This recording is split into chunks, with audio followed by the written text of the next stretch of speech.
Welcome back, everybody, to the Star Wars podcast, where we talk all things Marvel, Star Wars, and everything in between. Please take a moment to check our show notes to find our social media, merch, and more. Today, we are recapping Dungeons and Dragons Honor Among Thieves in full spoiler details. So if you haven't seen the movie, I would get out of here. And I'm here with a guy that rolls dice and puts on elf ears. I'm trying to be D&D today, guys, but the real expert here is our good buddy Tommy. Tommy, how are you? I'm doing good, but Michael, I have the most wild story today. Just it went crazy. I was out to try to get something before the podcast, and then, but I before I say it, I do have that as Jonathan here. I really need. He's really great at listening to stories, and I think he would really enjoy this story in particular, Michael. Before I start telling it, but I don't think he's going to show up. Yeah. No, that was really good. I love Jonathan. So we do have a great guest here. Welcoming back. I guess the last time that she was on the trivia. Is that right? Or has she been on since? I don't know. It might be the trivia. Yeah, it's one half of the Nathan For Us podcast. It is KW. How's it going? Hey guys, yes, actually, I did have someone who was wearing elf ears in my screening, and I was like, okay, wow, these are some serious D&D people. Mm-hmm. I went to a D&D Honor Among Thieves event, like hyping it up. I got a nice mug, and there were like people dressed up with like green paint on them, and I'm like, I'm just here in a t-shirt. I'm not gonna dress up for these kind of events, guys. Yeah, I was like, I'm a fake fan. It's not like I haven't done that for like a Marvel movie or anything. No, I love that for them. I'm like, everyone should dress up for everything. I'm gonna dress up for the Barbie movie. Let's go. Like, catch me in all pink, and then going to see Oppenheimer right after. See, I feel like I like dressing up for movies, but I have to not prepare for it. I like doing it like 30 minutes before. Guardians, me and my friend were like, let's quickly have costumes. And he just took a bunch of branches and duct taped them on his arms to be Groot. And I took a furry tail and a little bear mask and put it on to be Rocket Raccoon. You got way better costume than that. Just on your arms. That sounds horrible. Uncomfortable. He had leaves taped to his head as well. But, sounds hazardous. Yeah, I'm surprised the movie theater let him do it. Yeah. But Dungeons and Dragons, guys, I gotta say, as probably like the least involved in D&D of the three of us, I came in with very, moderate expectations. I really expected nothing from this movie, and I think it was a really fun time. Like I just sat down. I got a beer at the theater and a big thing of popcorn, and it was just like it was just a relaxing, like nothing too controversial. Like just here. And here's the thing, like maybe I want to get you guys' takes on this because I don't personally think this movie is funny. I think it's amusing. I don't know that I laughed out loud at any point, but the entire time I was like, oh, that's cute. And like I couldn't ask for anything more. It just, I don't know. It was a joyful experience. I think I'd agree with that. I feel like it's one of those movies where you're not going to necessarily be, chuckling very loudly in your seat, but you might expel air, at an aggressive rate through your nose, which is definitely what I was doing at a lot of the scenes. Blow out air aggressively. Yeah. One of those like like just I do know that feeling. Yeah, I think I'm on the same boat with a little bit. Like I do think it was funny at times. I was laughing, but I do agree with you. I think it channeled the humor of D&D at least. Like whenever I'm playing or running a session, it is not Lord of the Rings. And so I appreciate that this movie went the route of let's play into the fact that D&D is usually just a million plans going wrong, and then the most wild plan is probably the plan you go with, and it somehow works out. So I really enjoyed this movie as a D&D fan. I loved how many references, how many like different properties of D&D, even like the rules. There's some that maybe we'll talk about, like wild shape does not work that way. Get my glasses. Well, actually, wild shape you can only do twice before a long rest. But regardless of that, other things they did keep true, like concentration and even the attuning to the magic items. I thought was very clever how they fit that stuff in there. Even like spell rules, like the speak to dead, how they're like you can only what was it 5 questions or 3 questions, 5 questions, and they were like why is that? And everyone's like yeah we don't know either. They just make us do it in the D&D. I think the best part about this, and this is coming again from the guy that is not like active in D&D stuff, it seemed to like really respect its origins, right? Where like I feel like it would have been really easy for this movie to make fun of D&D or have like cheap jokes, there was no dice rolling in this, like I feel like there was a path where they could have been kind of disrespectful to what D&D is and the heart of D&D, and like they went the opposite direction, and it felt very special from an outsider's perspective. Yeah, I definitely feel like it was very fun as someone who is into D&D a little bit, definitely not as much as Tommy. But I dabble. I'll roll a couple dice when I need to. I did feel like you could also tell at certain points when they were playing into like, okay, the DM's getting annoyed with this group right now, and they're just gonna like throw you a character to help out. Yeah, we'll talk about, but there is definitely that part where I'm like, and I should have picked up on it before the movie that this character is going to be that, but like, yeah, the paladin definitely felt like the NPC of like, okay, they are not figuring out what this quest is. We need to throw someone in there to guide them along and basically point them at the object and be like, go get that right there. Yeah, it Loved was all that. very well done. Very well done. Yeah. Well, if that's our takes, I think we're all pretty high, but like we probably have some nits to pick as well. Like I said, minority of wild shape. I'll say it one more time. That's not how wild shape works. You also can't turn into an owlbear. That's a monster. Duh. Everybody knows that, right, Michael? Stupid idiots. Michael was seething in his seat when that happened. He was like, that can't happen. The owlbear was awesome. I'm Oh team my owlbear. Break the rules for the owlbear all day. Well, and that's actually a good point. My thought going into the movie was rule of cool. If it's cool enough, I do not care. And I feel like multiple times I was letting myself like accept what was ever happening because it was just very exciting.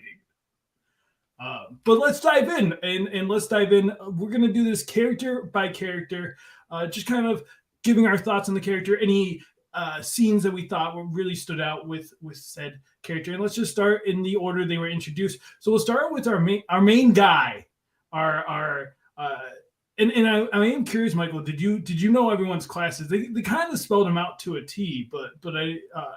You know what our guy Edgin is, right? Edgin Darvis.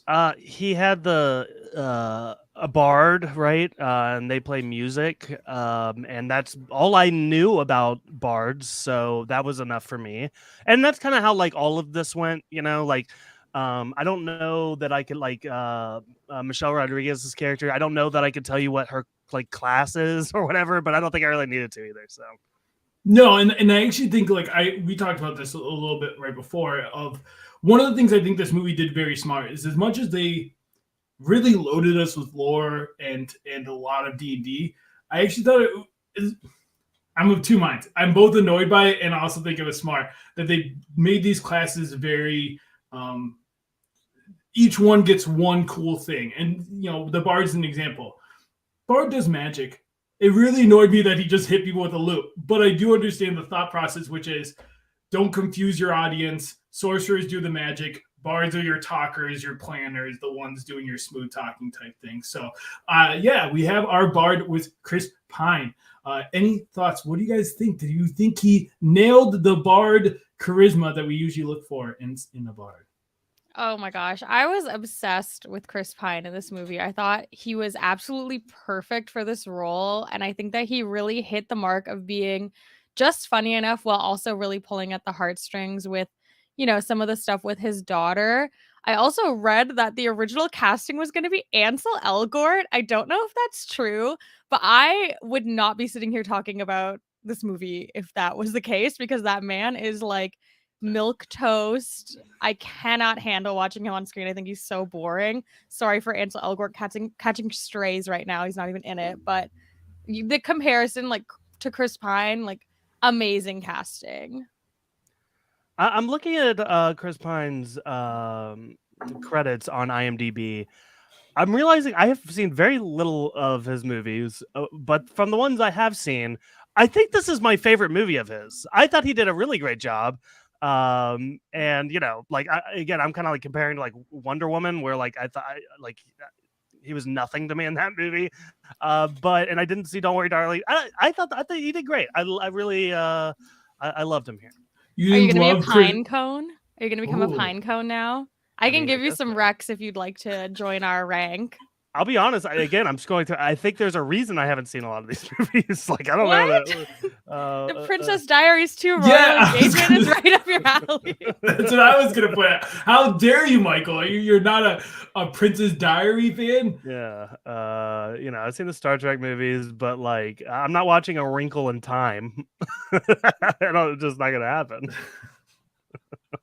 Michael. But no, he's great. He's great. Yeah, he was really good. I do think he, I don't know how. I don't want to also besmirch Ansel, but I don't think he would have. I don't think he would have held up to Chris Pine. You needed someone like him. You needed that almost like elderly, not elderly, but like fatherly figure in your party. I guess We needed a daddy. We needed a daddy, and we got one.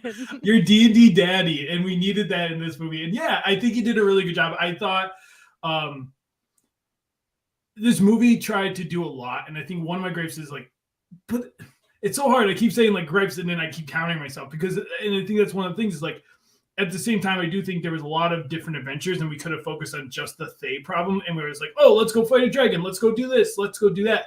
At the same time, I have myself counting myself because that is D&D, where D&D is like, let's go do this, but we have to do 20 different steps just to do that one thing that have nothing to do with each other. But just don't worry about it. Just follow the path in front of you. Yeah, I definitely agree. I feel like it was chaotic. Like if you're someone who's looking for a movie that has a very straightforward plot, like this is just not going to be for you, and D&D also might not be for you. And I will say, like, they did a really good job of like allowing a casual fan like myself to really immerse myself in this world. With that being said, it kind of got to a point in the movie where they were throwing so much out. Like, it's like, here's an artifact, here's a spell, here's a race, and like I'm just like, I feel like I would have way more context on this stuff, but like I'm just going through it at a certain point. So it did get a little overwhelming at time where I'm like, I don't know that I can keep up with like all the world building going on here. It's a lot, which I guess I'd rather have more than less. Yeah, I will say it was weird where it's like it didn't. At times they explained stuff, of course, but then other times they just said stuff, and you just would be like, okay. Like for example, Chris Pine is a member of the Harpers, which is a organization in the Forbidden Realm, which is where this is all kind of set in. And the Harpers are kind of known as like a semi-secret organization of people that the job is to keep the natural order of things, and specifically keep lore and keep the history of the world. They're kind of above the law in the sense of like they do their own thing. Everything's for the sake of keeping this lore, keeping the history, keeping the items like we see in their vault. But I don't think they really explained it fully. It's just like it's an organization that does good in the realm. Hey, he did actually. I think there was one part that I laughed out loud, and it was the point when they were doing like the projection spell, and he comes in playing, and he like starts melting. That was cute. I liked that. I think that was a loud nose breath there. It was very good. I also feel like we would be remiss to not talk about the escape scene at the beginning with our friend Jornathan. Jornathan the bird. I love that it's spelled, because that is like typical D&D. You just take a normal name and switch like one letter out, and you're like, all right, that sounds fantasy enough. Yeah, Game of Thrones does that too. Oh yeah, I was I don't know what I was expecting when they kept saying we need to wait for Jornathan to come in for this interrogation, but it certainly was not a giant bird that they were going to tackle out the window. I was like, it has to be like his friend that's going to vouch for him or something. I did not. Yeah. And that's what's great about this movie. Just like the absolute left turns that they take. I just did not see that coming. Yeah, I thought it was the Paladin because I didn't know anything about this movie. I didn't know when they were going to introduce people. So I was like, oh, the Paladin must be part of the council and is like their one friend that gets them out of this situation. And then, yeah, when this giant, it's an Arakaka in the Oh. D&D, but and when the bird folk shows up, I was like, oh, okay, where is this going now? And I still didn't put it together that they were going to try to crash out the window. I want to say, I'm fairly confident that this costume that he had was practical, and that's one Oh, thing that yeah. I tracked throughout a lot. I mean, there's a lot of CGI in this, but there's also a lot of practical makeup, and that really helped the immersion into the world for me. I thought all the effects, visual and practical, were great. Yeah, I think a lot of it too, like when it looked silly, you could tell it looked silly on purpose, which always helps in a movie like this. Yeah. I mean, like one of the scenes that really tickled me was the Tabaxi woman with her baby, and like another one where it's like I might have been practical or at least parts of it, but it's like it kind of worked that they're these animal humanoids. They're going to look goofy no matter what. So I almost like that they kind of played into it a little bit with these characters. Anything else with Chris Pine as Edgin? Yeah, what do we think? Chaotic, neutral, chaotic evil even. He's kind of in between to me. Yeah, I feel like he changes by the end of the movie. I feel like he becomes some sort of good, but I feel like he's mostly chaotic neutral in the beginning. He has a mission, but it's a selfish mission. You could say it's not bad trying to get his wife back, but it's definitely a very selfish view. Yeah, definitely. I feel like his was the most like easy to suss out, other than of course our paladin, who we'll get to in a bit. Yeah. Yeah, I don't understand. Like, I had to Google the chart here of what you guys are talking about. I've never really, like, I guess it's as simple as what it sounds like. But, yeah, I don't know. I feel like I had something to say on that, but it's gone. Yeah, there's like tons of guides to tell you about alignment and what each one means. I believe off the top of my head, I believe chaotic neutral is basically most humans. Like most of us are chaotic neutral, which is or lawful neutral or some sense of that, where it's basically like we follow some sort of laws. We follow the laws, but we also are self-interested, which is most humans. We will do what we can to kind of tweak the rules and regulations so that we can get ahead over the other person. I think I'm chaotic good. I think I'm neutral or like chaotic. Mm-hmm. Do you think like can you be like an easy chaotic evil? Like I'm chaotic evil, but like what? Chaotic evil? Yeah, like I sometimes tie people's shoes together to watch them trip and fall. Oh yeah, see, I'm a big like prankster as well, so I might have some of that in me as well. If that's all, like I guess like I'm thinking like, so I pulled up the chart and actually it's the characters from the Batman universe and they're assigned to their little slots, and chaotic evil is the Joker in this instance, and I'm like I don't know that I'm like blowing up hospitals, but I do like pranks, so that's kind of a prank in a way. Stop. Sorry. Bringing a dark energy to the podcast today. We needed it. We needed it.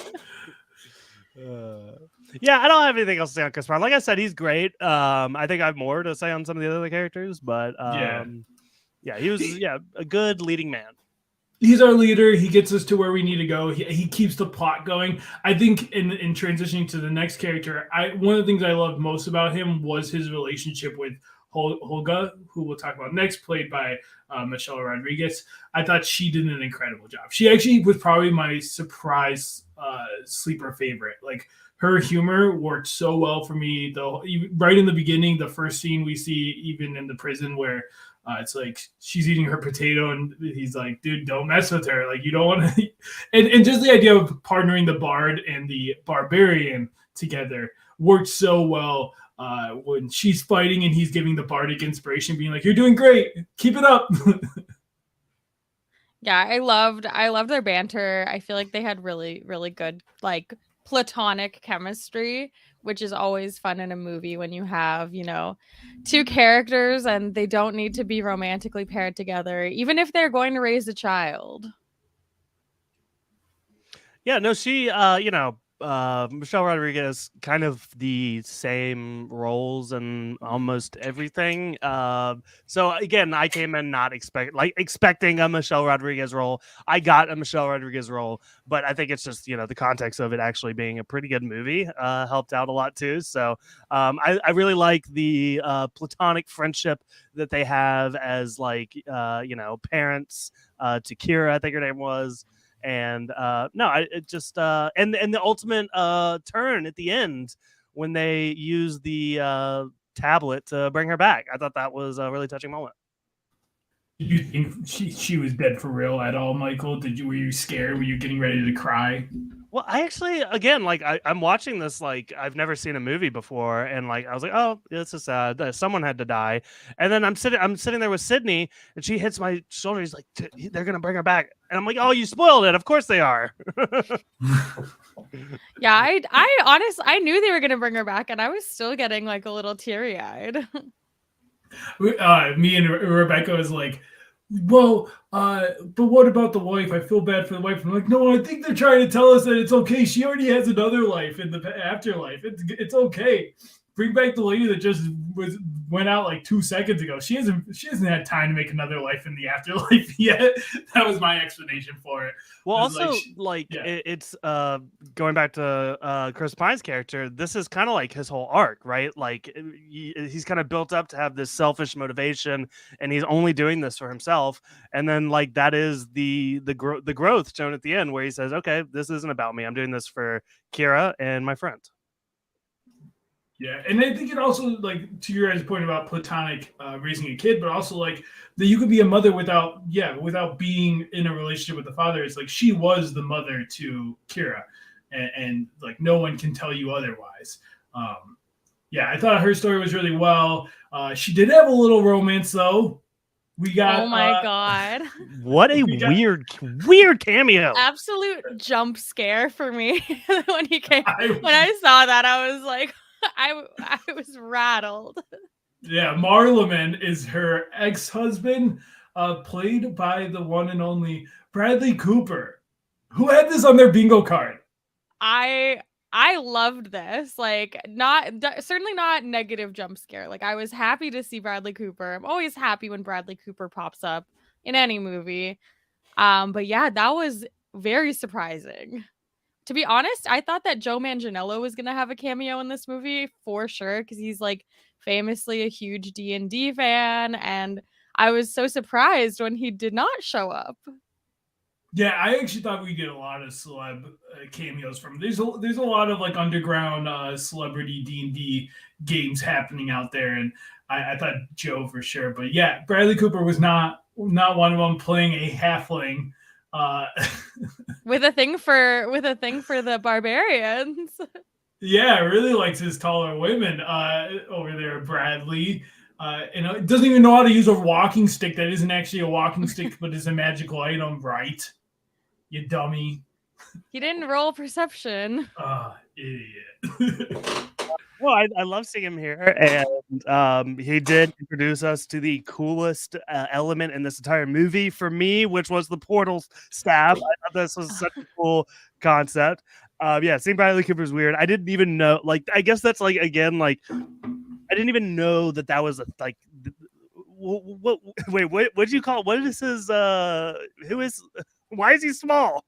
Yeah, he is a halfling, which is a race in D&D. It's like the small folk, like your hobbits, essentially, from Lord of the Rings. I was afraid to use the wrong nerd term there. I might offend. I don't want to. They'll be up in arms. Is he a hobbit? I don't Is that offensive to call him that? Listen, if I've learned anything from my TikToks over at Two Dudes Watch Cartoons, D&D fans can be really mean if you get stuff wrong. They're real scary sometimes. Oh my god. We host a Star Wars podcast. We're well aware of hateful fandoms. Yeah.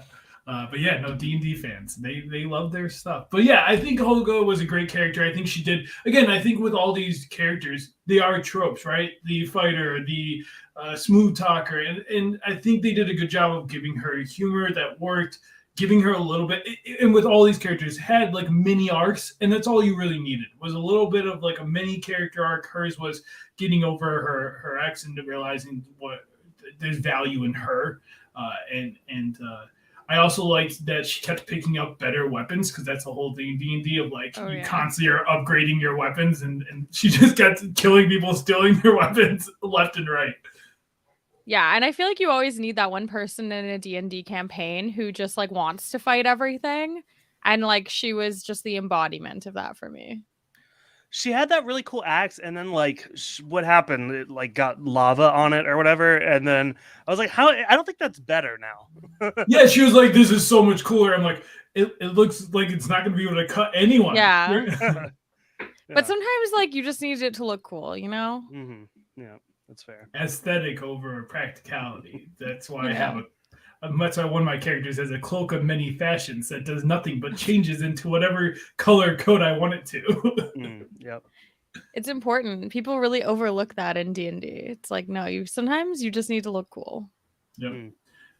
Well, do we want to briefly talk about Kira, played by Chloe Coleman? Which, okay, I saw this and I thought this was so sweet. Dave Bautista, we know as a guy who plays Drax and is a actor. He acted in a movie with her, I guess, when she was younger.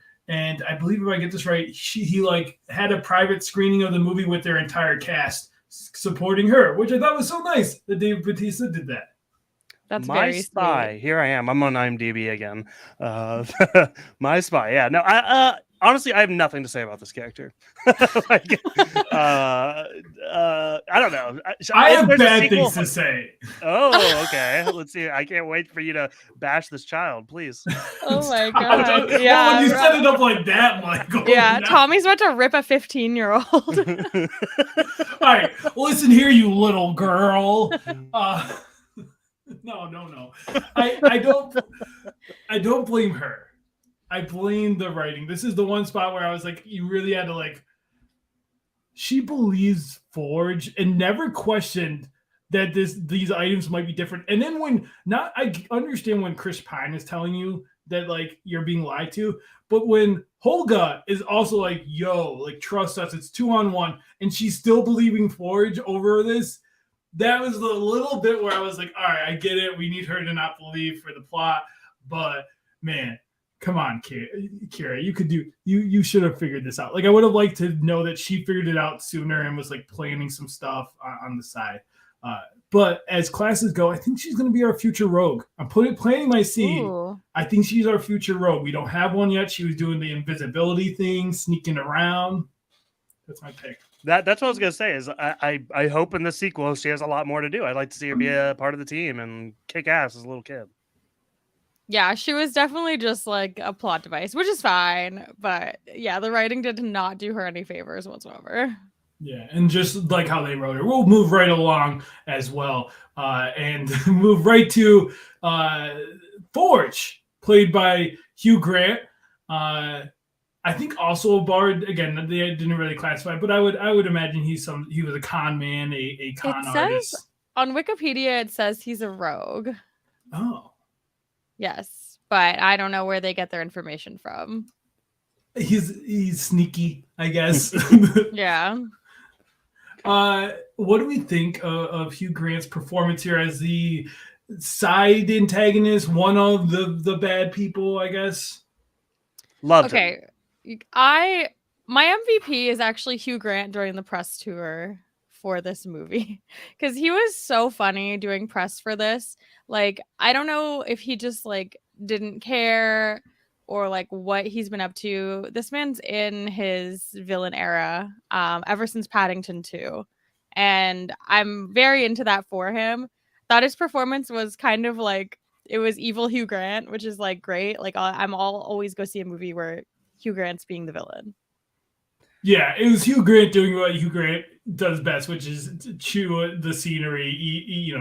Really was electric on screen. But I do want to talk about the press tour because, man, someone could be more uninterested on the project he just worked on, could care less about D&D, was asked multiple questions, did not. Everyone else was like, yeah, we got into D&D. We're all actually still playing together. Hugh Grant, it's a movie. Amazing. I did this. I got paid. Like, that is Hugh Grant's whole attitude on this movie. Incredible. Like, I strive to be this uninterested as Hugh Grant was when he was talking about this movie. He also randomly talked about like bondage during one thing. Like, he was just like on one the whole time. I was getting fed so many TikTok clips because I couldn't stop interacting with them. It was basically like an entire tour of his one Oscar interview that he got roasted for, where he was like very uninterested at the Oscars. It's basically that, but the entire movie that he was trying to promote. Yeah, I mean, I thought the Oscars interview was very funny, but I don't know. I was like, he's just British. You guys are like ripping this man. He's just British. That's all. I'm like frantically googling because this is not on my radar. I think I'm gonna have to do some interview watching because it sounds great. Honestly, the whole press tour is very funny because it was like the Justice and Sophia were like a duo that were just like laughing at the whole everything happening around them, and I think they're actual D&D fans. And then Chris Pine, I think, got into D&D, but he's kind of like, I feel like there's ranges. It's like Chris Pine is in the middle of like a Hugh Grant, where it's like he's interested just enough, but you can still tell this is just a job for him. But man, no one can beat Hugh Grant's uninterestedness. Well, that's the thing. Like, I felt like he was having so much fun. Like, that was my takeaway from the character is like he's just doing the damn thing out there, and I don't know.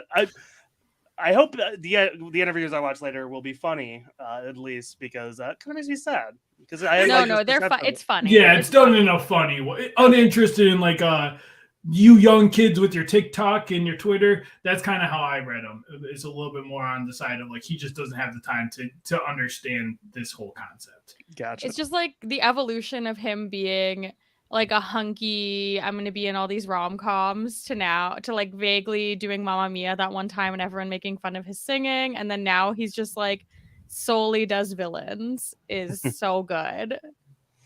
Yeah, here for it. Yeah. But yeah, in this movie, I really liked him. I thought the plot with him, I like having him being used as a pawn by the Thay Red Wizards was good.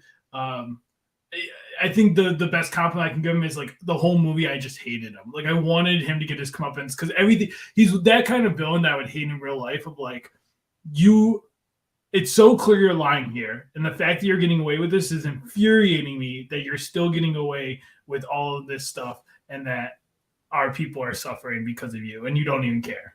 So gaslighty. Yeah, he had big gaslight energy. Okay, you guys, I'm sorry. This is something I really have to bring up because I just jumped on Hugh Grant's IMDb bags for a second. First of all, I was wrong. He's not in Mamma Mia. I don't know why I like trauma inserted him into that movie, but makes sense. I didn't question it. Yeah. He has an upcoming film called Unfrosted: The Pop-Tart Story, which is directed, co-written, co-produced, and starring Jerry Seinfeld. Is this like there's like the Tetris movie recently and like all the origin stories. Are we in the time where we're just making origin stories about products that exist in the world? Like we'll get our Furbies movie next. We'll get like, I don't know, like this is wild. I'm rattled. The cast is insane. I'll just name up Jerry Seinfeld, Melissa McCarthy, Jim Gaffigan, Amy Schumer, Hugh Grant, James Marsden, as some guy named Jack LaLanne. I assume he maybe invented the Pop-Tart, perhaps. Max Greenfield, Bobby Moynihan, Christian Slater, Maria Bakalova. Like, this is like, wow. Peter Dinklage, John Hamm. This sounds wild. Apparently it's coming out soon. Okay. Or this movie will never come out. That's the other option. Well, I can't wait to have you on the podcast recapping the Pop-Tart movie. Unfrosted. Yeah, so what character should we do next here, Kelly? I'll throw it to you. Who do you want to talk about? I want to talk about my guy Regé-Jean Page. Okay. I'm definitely a Bridgerton girly. I'm more of a Bridgerton season 2 girly, and he was, of course, the star in season 1. But I thoroughly enjoyed him in this movie as Zenk Yendar, a paladin, who pretty much was in charge of, bringing our group back together on the quest and just making sure that they can make it out alive. Yeah, I didn't. I'm not familiar with this man. I'm not a Bridgerton girly, unfortunately. You should be. But I this is another one that I really have nothing to say on. Maybe I'm the hater here. What do you think of Zeke, Tommy, or whatever his name is? I am part of the Bridgerton Brigade, as we like to call Oh. ourselves, and I thought he was great. I think this is the right amount of a paladin. Paladin is such a rough class because a lot of times, nothing wrong with this if you play your paladin this way. If you're a paladin and you're listening, go cry about it. No, but they are very religious characters usually that are very, it is my destiny and I must follow this path and never do any harm. It is very heroic. It is very much your, and I think there's a place for that, but I think it can at times be a lot for other players. And so I like that they kind of play that up here. I am a little over the characters that don't get humor, where it's like someone says something and it's like the Drax effect was, and I'm glad we didn't do a ton of it there. But it worked for me if we think of him as an NPC, like when he walks in the straight line and they're like, is he going to turn? And it's like he walks over the rock, feels very NPC like. And yeah, we get him in the big like side mission to get an item in the Underdark. We see some intelligent devourers, which are just like are terrifying. If you ever see one in an actual D&D battle, run away. They will eat your brain, Michael. They will kill you. Yeah, so was that where they get the helmet? Yes, that is where they get the helm and they fight the very large dragon. The thick dragon. I hated the helmet. Cut the helmet out of this movie. This is my biggest gripe. So stupid. This was it was pointless. And I guess I'm trying. Even now, I'm trying to service a point of it, and I guess it was to, what's his name, Simon. I guess it was to show his growth or whatever, but it was boring and I didn't care. Yeah, he needed a Luke Skywalker moment. He had to punch himself in the face. That's literally all I could think of when he was talking to himself. Yeah, I think this entire side thing, I agree with you, could have been cut. I think they worried that if they didn't include enough D&D stuff, specifically a dragon, since it's called Dungeons and Dragons, I think they were so worried about the criticism they were going to get. And so how can we fit this in here? Let's throw in the side quest real quick. It'll make sense. And I felt that with this movie a lot of they threw things in for the sake of just getting it in. Like the intelligent devourers, to a point, it was we got to get this classic monster in because people will be upset if we don't put them into this. Okay. Yeah. And I guess because I understand that, because I came into this movie, I was on Dungeons and Dragon Watch. If there was not a dungeon or a dragon in this movie, I was going to rip this movie to shreds. And luckily they went into a dungeon and fought a dragon. So I'll let it pass on that respect.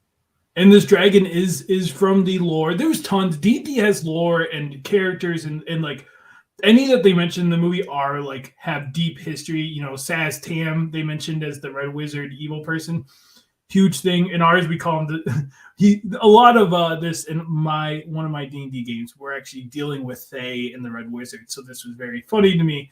And we have decided to call Saz Tam the Sassy Tam to mock him. So that's all I could think about the entire time. But stick it to him. Yeah, really, I bet it really bothers him. He's sitting in his lich fortress with all his undead, and he's really thinking about that. Yeah. But yeah, so I think that's it was a reference from D&D, this very fat dragon, because people were wondering. I've seen on the internet why is he fat? That's how he was drawn originally. He likes to eat. No body I would love. Yeah, I would love someone to edit the dragon to Lizzo's tempo. That would be just a 10 out of 10 edit for me. Maybe I'll do it. Do it. Do it. You heard it here first. But yeah, the Paladin I think was just the right amount. There was a part of me that was annoyed that he didn't continue with them, but I think it made sense. It works. If he's in a future movie, maybe they expand on the character. I was okay with his experience there. Anything else to be said about our Paladin friend? Nope.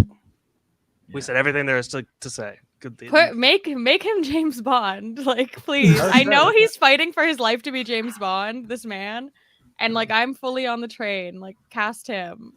I'll be sitting in that theater. Yeah, just take Aaron Taylor Johnson out of this equation. I'm happy. Yes, another milquetoast man. I was thinking maybe we could get Ansel Eggert for. Oh no! Thank God he's not British. Yeah. Well, let's move on. Who do we want next? Do you want our druid, our sorcerer, or our bad wizard? Those are your three left. Two of my favorites are left. So the bad wizard, of course, is your yeah. Of course. Let's talk about the bad wizard. She's awesome. She's so cool. My God. Yeah. I thought it was a disservice how much I think Daisy Head was the actress. I thought she did amazing. The outer body scream that she did at one point because of the fly, I was like, ugh, you are terrifying. I hate everything about you. Yeah.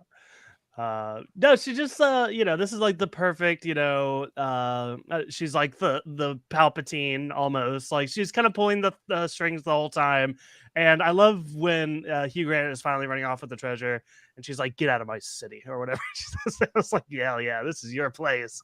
And I don't know. I love all this Red Wizard stuff from like, how she brings things down from the sky and turns everyone undead. Like, it's just so visually cool and fun. So this was great. And then the ultimate final fight scene with her where they're like all using their powers against her and like, I could gush about her and like every scene that she's in, really. So she really killed it. And I feel like the design of her whole, like, the robe changing colors based on where she was and who was around, and then kind of at the end when she like morphed into like the very undead looking sorceress. Oh my gosh, amazing.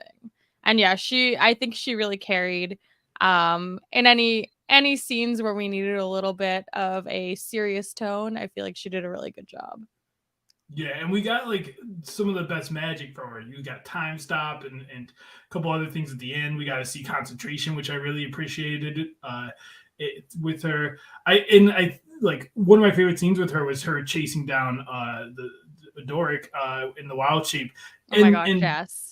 Yeah, and with this, I will say one of the things I was kind of impressed with the movie is the cinematography. They took risk. Multiple times they like did cool visual things to help enhance like the whole mirror scene. I thought was genius with the cinematography of like messing with your plane of what's right side up kind of stuff. So yeah, thought she did an incredible job as our antagonist. I would have liked more. I think this is the one thing is, like I said, it was a little beefy with the dragon, with all these other things. And so by the time of this end battle, it really felt like we're just phoning it in with the battle. And I would have liked to see a more epic Red Wizard battle. Like the idea that she didn't get her undead army because they just put coins outside was a little, again, like I said in the beginning, D&D always has ridiculous ways of solving the mission. But the idea that like she didn't plan for like people to try to leave. Yeah, I actually at that point when they're on the boat and they see like the Colosseum get engulfed or whatever happened there, I thought the movie was over. I thought it was a cliffhanger and I was like, ooh. This is the next movie. And no, they were like, no, let's just go kick her ass. See, that would have been better. So bold. Yeah. Oh my god, like Dune. Yeah, I think I actually like that, being like, oh man, because they achieved one mission, which was getting the daughter back. And then being like, oops, I think we forgot. Like almost like a, oops, we forgot something as there's this red powder on the Colosseum. That's a big oops, right? Like, oops, yikes.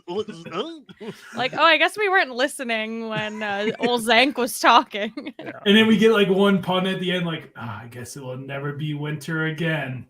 And then the movie goes out. No, all good stuff here. Yeah. Well, let's move on. And I mentioned, let's move on to Doric, the tiefling druid played by Sophia Willis. I thought a great character. I think like my only complaint maybe a little bit more. I felt like she was a little like used when they needed her, and then otherwise was just kind of in the background when she wasn't. Like when it wasn't focused on her and doing something wild shapey, it was like, all right, let's forget about her in the background for a bit. Yeah, I felt like her backstory was very Avatar. With them like cutting down all of the trees and everything. I was like, look at that, Pandora right here. Yeah, this is my other favorite character, and I think it mainly just comes down to the power that she had. Like, I like I don't know, she's a shapeshifter or whatever, but like, there were so many cool chase sequences in this when she's a rat, and then she turns into like a hawk, and like, like that stuff was like riveting. I thought like there were like some really cool stuff going on there. Again, the owl bear, I'm all about that. That's like the coolest thing. I want my own owl bear. Tommy, when we play D&D next, can you put an owl bear in the story that I can tame? Listen, we'll talk You're about opening it. a can of worms. It's right such now. a can. Tommy's like, all how like, much time you got? You can see the fear in my eyes. I'm like, so an owl bear is just going to be part of your party. I once gave someone a blink dog, and I instantly regretted it for the rest of the campaign. I was like, how can I get rid of this blink dog? Yeah, I love this character. I love druids in general. I think they're very fun, and who doesn't want to be able to turn into an animal? Like, that's always been one of my favorite superpowers. Like I said, I think I would have wanted a little bit more with her. I felt at times, because there was so much going on, some of their like plots were lost. Like, she kind of had a romance with the sorcerer, but like they didn't really touch on it, but then kind of just enough to that it was there.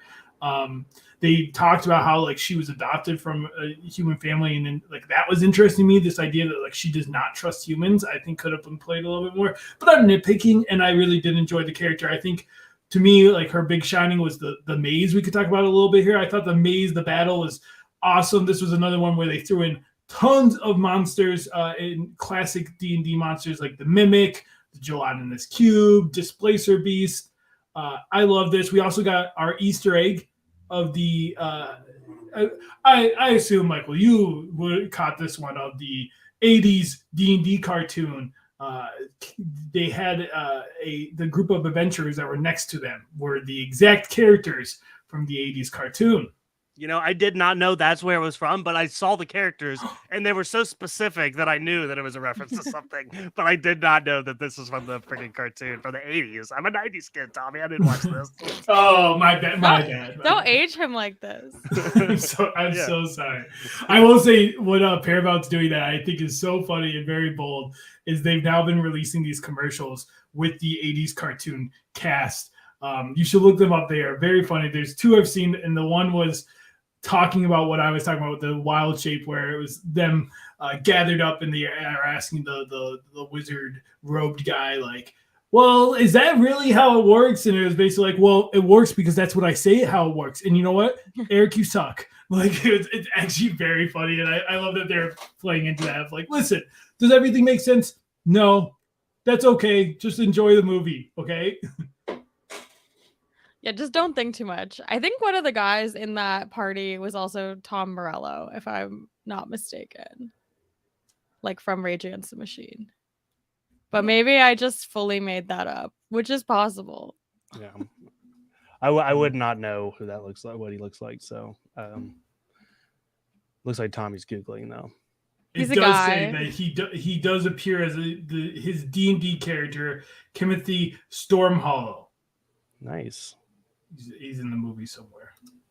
And there's probably tons of cameos, and like I said, there's tons of Easter eggs we are not covering. Like almost every item has some lore about the god that it's belonged to. There was tons of symbols like that. We mentioned, I think, Michael, you mentioned the puzzle bridge. Again, very like that's D&D homage to the fact that you tell your players about this puzzle and then they completely ignore all the rules you give them. And instead of going for the bowl, they decide to go to the bathroom and then climb out a window and then talk to the hedge and get through the hedge. That's happened before in this session I've run with these two people here. Listen, work smarter, not harder. Sometimes, like, you just don't want to solve a puzzle. And that's the thing. Like I will say, overall with this movie is it does really get that feeling of D&D, which is whatever plan you had, your players are probably going to do something that you didn't plan for, and I felt that from this movie. I think we have one other character. I'm hearing you already named two characters. You said you have two of your favorites. Michael, are you not a fan of Simon, played by Justice Smith? He was fine. I actually, it was the helm. You hated the helm so much that's what. Well, again, actually, here's the thing. From the movies I've seen with him in it, kind of like Chris Pine, this might be my favorite role of his. I thought he did a really good job. I don't think that like I necessarily. It was kind of goofy, and I liked the fact that he was like. He wasn't like this great sorcerer, right? Another funny part was like the smell of grass spell that he did. That was silly, but I think it was like a smart, because like for me, if he was like this great sorcerer, like the entire time I'd be like, well, there's got to be a spell to fix this, and I feel like that was kind of like their way of like simplifying him a little bit, and also turned out to be like a pretty funny character. Not maybe he might be actually maybe he is in my top 3. I don't know. He's not horrible. He's charming. He's very charming. He's not that great at magic. He doesn't have a lot of confidence. But he's just out there trying his best.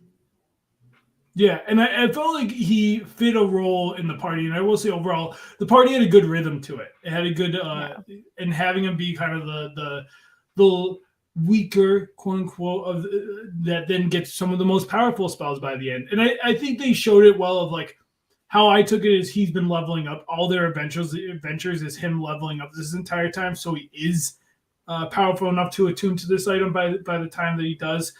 His ancestor is a pretty prolific character from Forbidden Realms, so he is like a legit sorcerer that's renowned. So when people heard his last name, they got excited because it is has meaning there. Yeah, I think I'm with you of like he's fine. I liked his parts. I think I got a little sick of the unconfident sorcerer because it's a very easy trope, but I did like that he's a wild magic sorcerer, Michael.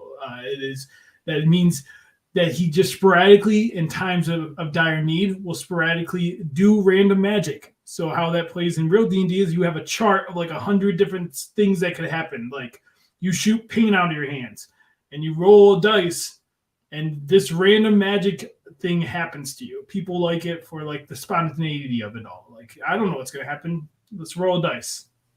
I like that. Wild magic. I think I want to do that. That sounds fun. Sounds risky too, which I like. Yes, I've seen it. I've seen a wild. There's different types of wild magic, and wild magic rogues are a thing.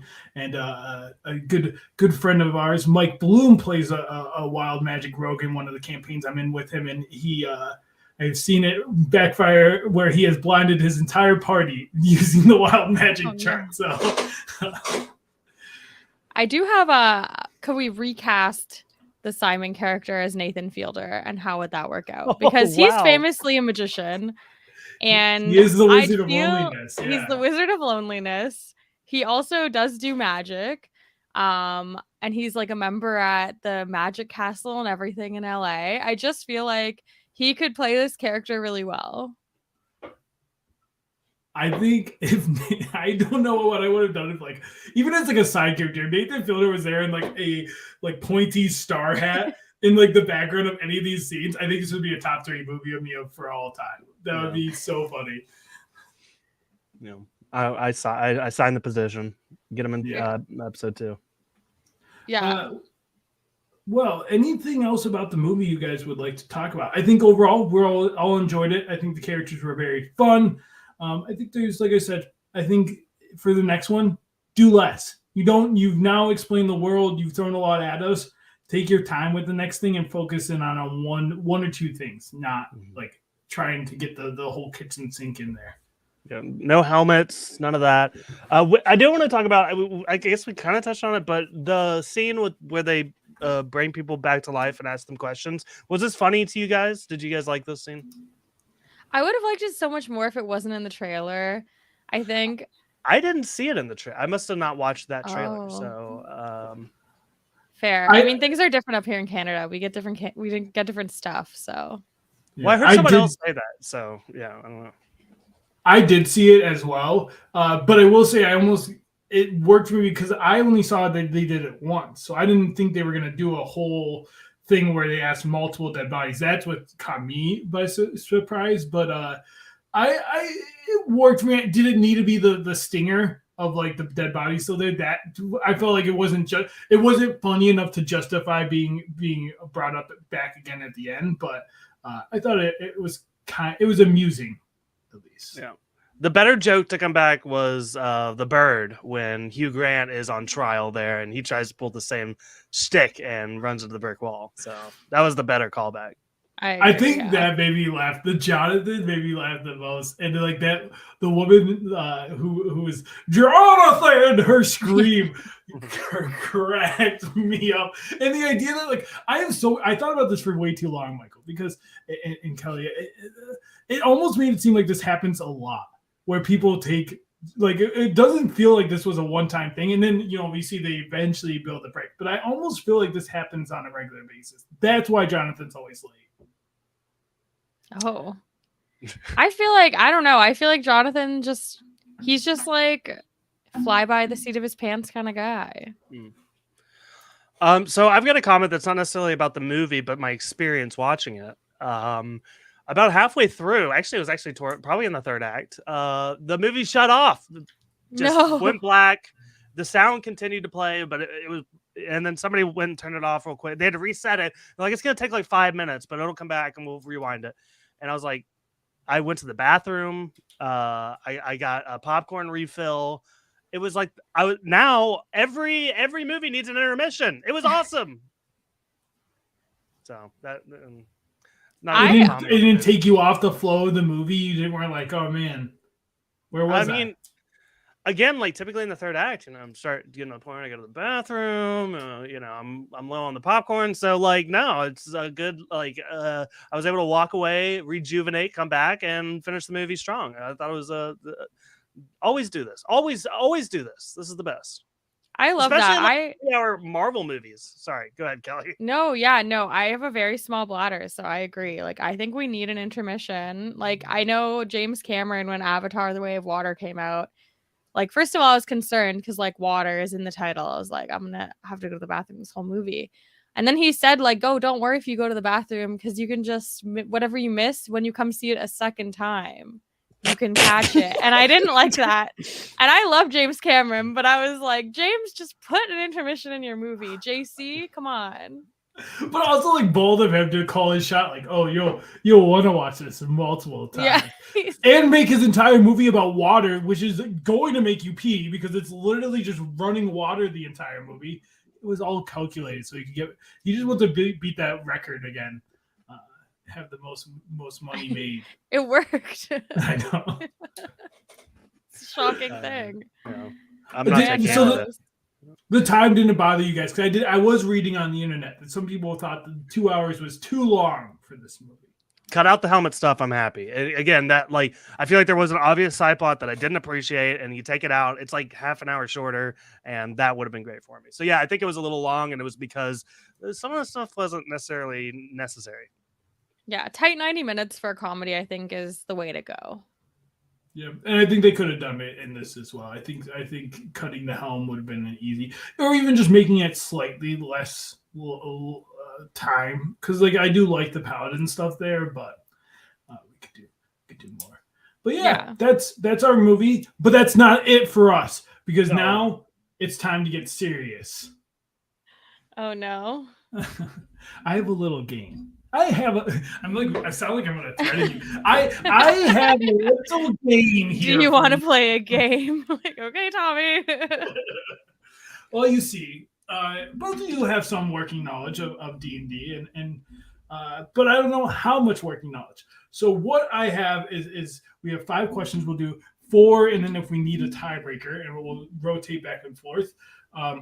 Where I have a question for you, and 4 answers, and you have to tell me the one thing that isn't real. I made it up. I love this. This is fun. Oh boy. We have we'll do 1 through 5, in that you can pick 1 through 5. That way, you don't get a question because it happens to be first in my thing. So let's start with our guest, Kelly. Pick a question 1 through 5. Pick a question 1 through 5. I'm gonna go with number 2. Okay. Wrong choice. And we'll see if this works out. I do have a little like item for you guys. You can at one point throughout the whole quiz ask me to elaborate on one of the things. So I would have to explain it. If it's something that's real, I may try to fool you into thinking it's fake, or vice versa. We're rolling like a for trap. elaboration. Yeah, it doesn't actually sound like a helpful item, but it's Like, it might help you, or you might just get the question wrong. Yeah. Well, you might get me like stumbling, where it's like I get caught with the one that I didn't think you were gonna ask, and then I'm like, makes you fly. Yeah.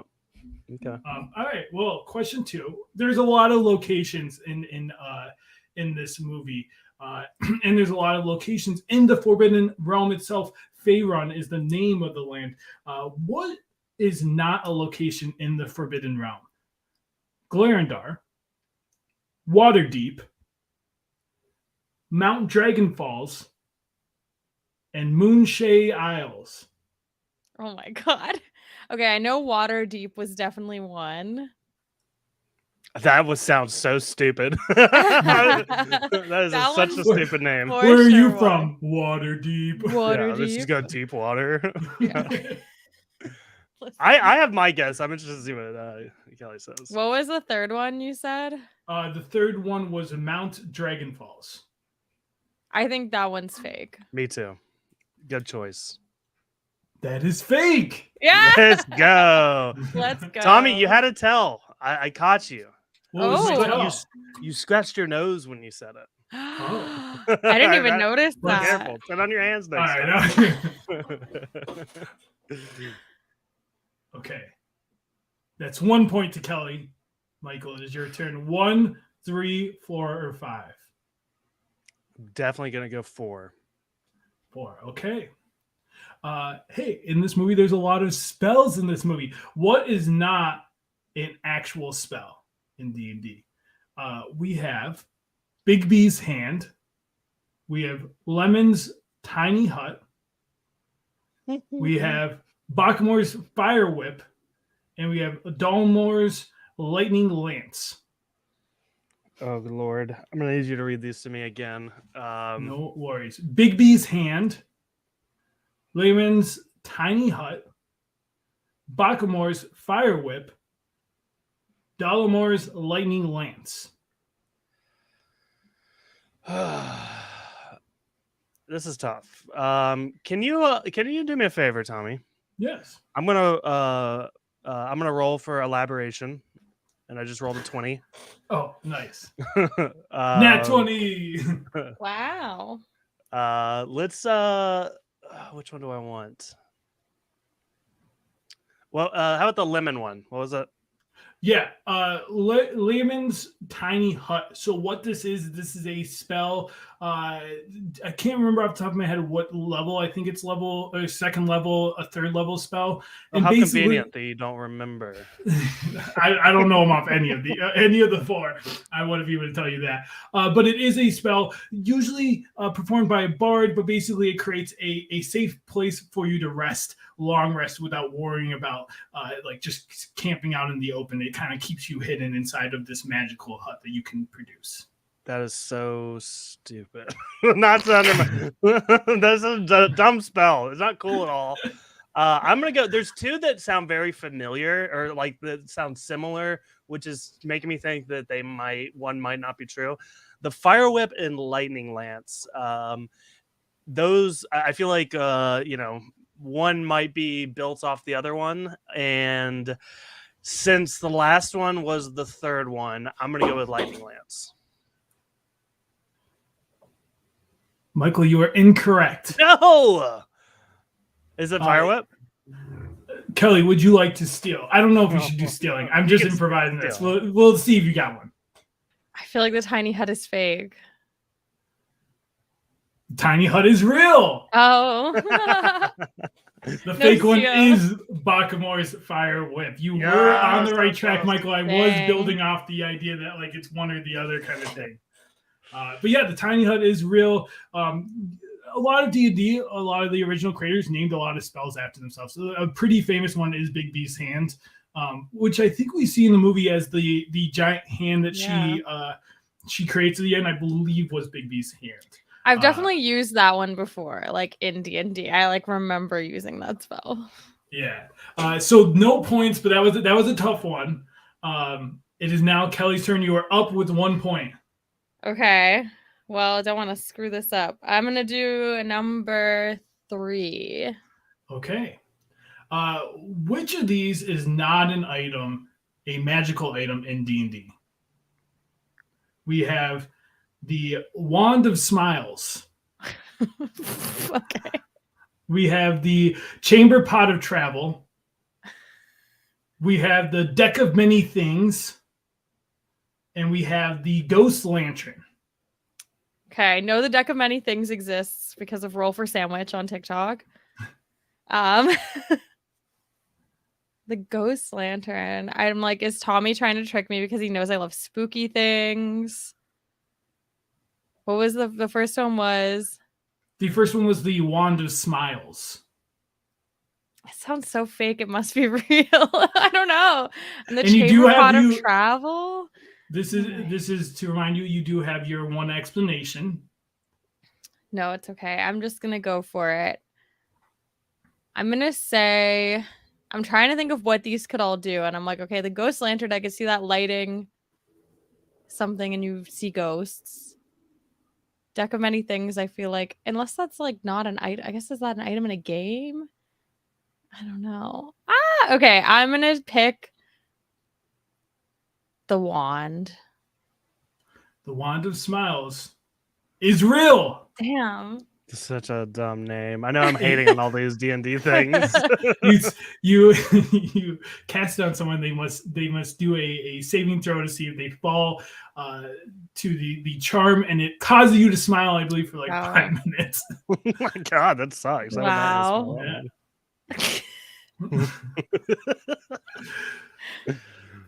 Wow. Michael, do you have a guess?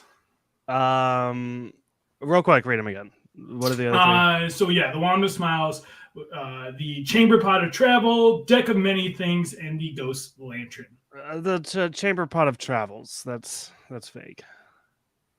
That is fake. Let's go. I knew it. I shouldn't have given you my explanation. Yeah, I watch Roll for Sandwich too, though. So Okay, fair. Yeah. I was like, it's not good podcasting if I just sit here silently. No, I like the explanation. Yeah, the Chamber Pot of Travel. It was kind of based on. I saw a gourd of travel, which was it could teleport you, this magic gourd. So why couldn't there be a chamber pot? I like it. Cause you to travel. But yes, the Ghost Lantern, real thing, and yes, the Deck of Many Things, a pretty classic one that can give you great riches or could really screw you up depending on what cards you pick out of the deck. That is 3. We are at we're at 1-1. We have 2 left, 1 or 5. Michael. 1. Okay. The baddies in this movie were the Red Wizards of Thay. What is not? We got some names. We got Sastam, we got Sophina. What is not one of the names of the many Red Wizards of Thay? Oh Lord. and it's not going to help because I'm also going to butcher them. I'll also post in the chat for us here. So There you can go. see them. I feel like I needed this the whole time, actually. Yeah, I should have been doing that from the beginning. Yeah. Oh my Okay. God. For us, it is Rath Modar, Valsharun, Edwin Auderasin, and Davrin Kane.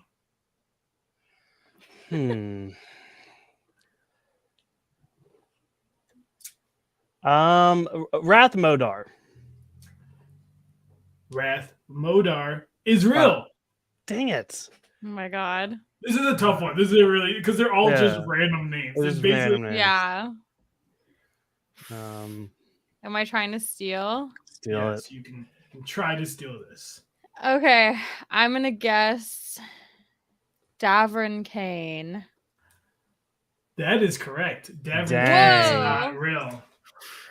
it. Okay. I see. I picked completely randomly. So I mean, that I was was my like, strategy too. I mean, 33% chance. Clearly, Vel's Sharoon is clearly a red wizard, guys. Of Oh, yeah, course. duh, I I definitely was would've made like, that one. Edwin, I don't know. That sounds like a big nerd. I bet that's real. Dang nerd. All right, I believe that it's 2-1 at that point. I think that does give Kelly the win, but we will do the last one anyways. You guys can work together on Okay. this. So, we talk about there's different classes in D&D. There was Barbarian. We saw Rogue. And you both know this to some degree. There are subclasses. So each class has specific features and spells that are unique to a specific theme. Like we were talking about with the sorcerer, was the wild magic sorcerer is a specific subclass of the sorcerer. What is not a subclass that exists in D&D? So one of these is made up. Okay. We have the Phantom Rogue. We have the Swarm Keeper Ranger. We have the Graviturgy Magic Wizard. And we have the Smoke Domain Cleric. Dang. The third one, the name is so off the wall. It has to be real. But maybe he did that on purpose. That was also what I was thinking. Smoke Domain also seems very specific. Like that just seems like one certain thing. Like I don't know. I feel like the subclass is a little more broad than that, but maybe I'm wrong. I think that's a good guess. But then it's definitely one of those two, and I'll let you pick. Let's go Smoke Domain. Smoke Domain is fake. Let's go. God. Great job, Michael. That being said, it almost worked not in your favor that you don't know other domains, because cleric, a lot of them are like that. It's like light domain and peace domain and gotcha.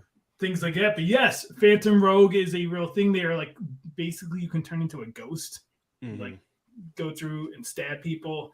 Swarm Keeper Rangers keep it's like you basically have like an insect swarm that you just can send at people. Yeah, I love that. Graviturgy is the you have control of gravity and different spells like that can mess with people on that level. And then Smoke Domain is made up, but if you asked, I was going to pitch it as you can control smoke both in hiding yourself, but also create smoke aberrations, like little smoke humanoids that could fight for you. Was going to be my pitch. But great job, Kelly. You have won the D&D off. It's real close there for a minute. Yeah. I feel like if I lost Tommy, would you be embarrassed? Because for anyone who doesn't know, Tommy taught me how to DM for Dungeons and Dragons. Listen, I had all the faith in the world. I know how big of a D&D nerd Michael is, but I had all the faith that you could out D&D knowledge him. I mean, you basically picked the best person to go against to win this thing. So congrats. Well, cool guys. This was so much fun. Tommy, thanks for the game. Kelly, thanks for coming on here. Always a blast when we can sit down and chat with you. Do you want to tell people where they can find you online and everything you're up to? Yeah, for sure. I'm not up to too much. I do have a podcast called Nathan for Us Podcast. You can follow us at Nathan for Us Pod. But we're kind of on hiatus right now. We're waiting for Nathan Fielder's show, The Rehearsal, to return for season 2, or his new show, which should be coming out anytime now, called The Curse, to come out. And in the interim, at some point, we will finish Nathan for You. But my co-host and I have been at a wedding for a whole week, and before that I've just been very busy. So that's what I'm up to. What about what The Curse? Is this I thought I heard is this scripted? Yes, this is a scripted TV show starring Nathan Fielder and Emma Stone, and it's produced by the Safdie brothers. Okay, that's the right pedigree I needed for something like this. Yes, I think it's going to be amazing. I think it's going to be on Showtime, and they should be finished it by now. I think they're working on the score in November, so We don't have a release date, but anytime now it should be coming out. I also have on TikTok and Instagram at Kelly W, like the word double, the word you. Sometimes I post about running, mostly about running. Sometimes about books. Yeah, you run to beer. Yeah. I feel I like that's the do. way. I feel I'm like I'm down to. That's how you get me into running, I guess. Yeah, come Is to it- Toronto. Or like run to tacos. You know, I need like a incentive here. Have you Yeah. ever tried? Did you only drink the beers after, or is it ever you drink the beer first, then you go run? So there's an event called the Beer Mile, which not to brag, but I am the reigning champion of the Beer Mile for my run club. But yeah, you drink a beer and then you run a lap of a track, and you do that 4 times. So you drink 4 beers and you run a mile, and it is pretty awful. Yeah, I feel like my tummy would be pretty upset. Yeah, I Like, hate it this. just- Yeah, Yeah. if you throw up, you have to run an extra lap. Oh, Michael, what would you rather do? Drink a beer every mile, or get asked D&D questions every mile? Hmm.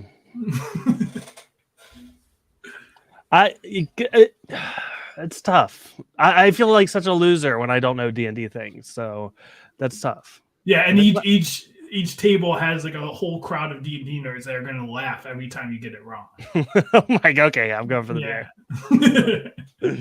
Ha, nerd. They're getting That's picked on by the D&D kids. What the hell's happening? It's like nerds in like a loving way. Yeah. If I've referred to anyone as a nerd today, it's like in a loving way. We're Except all for Ansel nerds Elgort, who I actively despise. Who knew this was going to be our anti-Ansel podcast? Tommy, anything? What's going on? You know, where can people find you? Gosh, golly gee willikers. You always Right start here. like this. right here. Where else would you want to find me? But right here, baby, at Star Wars. I don't know. Like, I DM. If you ever want me to DM for you, you can message. I don't know. I guess I will do that. I don't really tweet, but I have a Twitter, Tommy's Tidbits, and I'm just here. I'm just living right now. I don't have much other than this podcast. I've been watching Dropout TV. Really like them. If you haven't watched Game Changers, probably Rick Devens was recently on it. If you guys have been seeing him post about it, but because they did a Survivor themed game, but it's basically a game. I'm turning this into because I have nothing going on, Michael. I'm turning this into a recommendation from me. That's okay. I had nothing to recommend, so I skipped over that. Each episode is a different game, so it's like one episode would be Simon Says. The next episode is Escape the Room, and it's an escape room theme. So it's very fun. They do a really good job over there. And if you have a little bit of money to pay for the subscription, I think you can also watch some on YouTube or TikTok, but it's a good show. There you go. All right. Well, with that being said, a lot of Star Wars announcements recently. Have to touch on this real quickly today. I'm going to be on Khalil's podcast, Comic Boys, tomorrow talking about it. So check that out. All right, Michael, tell me 4 new headlines from the Star Wars thing, one of which isn't real, and I had to guess what the hold on. Actually, this is fun. So you're not aware. No, I know. I vague. I have vague knowings, but not like I know there's movies that are being announced. Okay, well, I'm going to do this. TBD if they'll ever get made, but yeah, that's always the big question. It's always nice when they get announced. Okay, so I'm gonna lay them out. There's 4 movies announced. One is it's a prequel movie. It goes back even before the Old Republic, and it's titled. Actually, it's not titled. I don't know why I'm saying that. The era is titled what is it? Dawn of the Jedi. So that's one. So keep that in mind.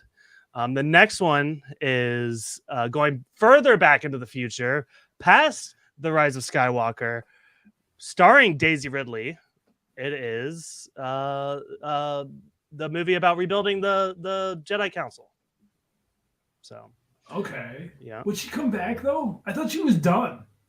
I know. I think I know. I already have heard of some of this, so I won't. Oh, spoil okay. it for you, This is Tommy. too bad. Okay, and The next one, very interesting. I loved that they finally gave us some clarification on Taika Waititi's movie, which is an old Republic movie.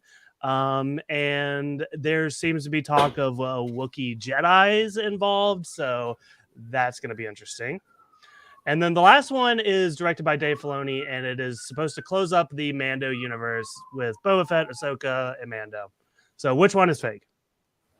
Okay. So yeah, I have not heard these. I just heard there was 3 movies. I did not hear what they were about. Mm-hmm.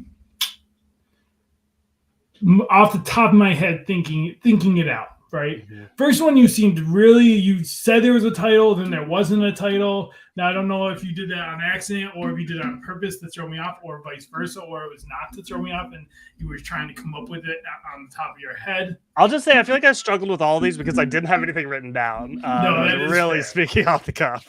So the first one's got me a little sketch. I haven't. The Taika is the Wookiee thing is actually throwing me off because we just got Wookiee Jedi. So like, would they do? Is it like more on that? Is it less there? So that's more of like it was a very specific detail that I feel like the other ones didn't get. I guess they got a little specific.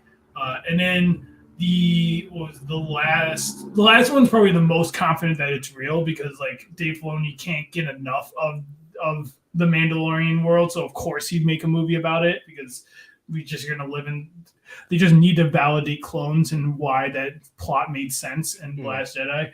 But anyways, I think I'm gonna go with one. I think you were trying to. They're not gonna do past Star Wars stuff.